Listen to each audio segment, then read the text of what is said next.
Hello, it's Chris from Customer Success at AgentRelay, and today I'm going to show you how to delete a user.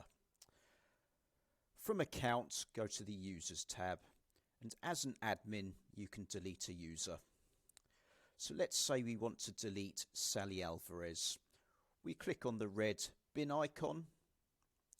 Now, if a user has an open scheduled viewing, then this needs to be reassigned to another agent before the user can be deleted. Okay, so let's say for Sally, we want to assign this viewing, which is currently open, to another agent. We'll assign it to Mike Johnson.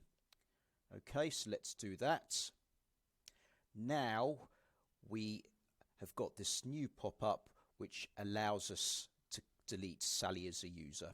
So all we need to do now is click Confirm Delete. Okay, and now as you can see, Sally is deleted from the users. And that's it. That's how to delete a user.